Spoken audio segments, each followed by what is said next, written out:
আজকে আমি আপনাদের বলবো যাদের সম্পর্ক চলতে চলতে হঠাৎ বিচ্ছেদ হয়ে গেল, কিছুই নেই, হঠাৎ একজন মানুষ অবহেলা শুরু করে দিল, আপনাকে অ্যাভয়েড করলো, তারপরে কালের নিয়মে অর্থাৎ শনির নিয়মে কিন্তু সম্পর্কটা ভেঙে গেল। এই সম্পর্ক দুভাবে ভাঙে। এক, আপনি ভুল মানুষের সাথে সম্পর্ক স্থাপন করেছিলেন, নির্দিষ্ট দশা এলো, সেই দশায় প্রেমের কারক গ্রহর অ্যান্টি গ্রহ অর্থাৎ কেতু অর্থাৎ শনি অর্থাৎ তার সঙ্গে কোনো মঙ্গলের কনজাংশন, এই রিলেটেড কোনো দশাতে আপনার সম্পর্ক ভেঙে গেল।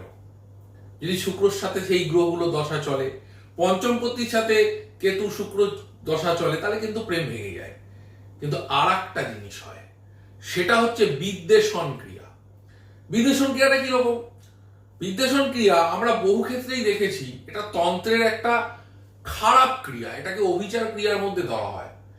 এই ক্রিয়াতে নির্দিষ্ট নিয়মে, নির্দিষ্ট আচারে, তিথিতে বিদ্বেষণ করা হয় অর্থাৎ বিচ্ছেদ করা হয়।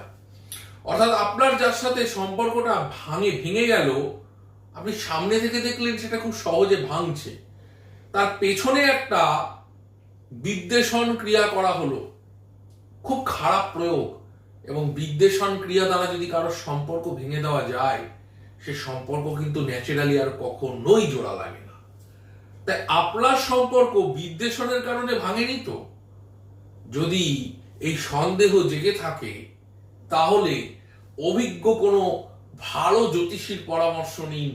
যারা এই ধরনের বিদ্বেষণের ক্রিয়ার কাজ খণ্ডন করে, তাদেরও পরামর্শ নিন এবং ভালো থাকুন, জীবনে সুখে থাকুন, এই কামনা করি।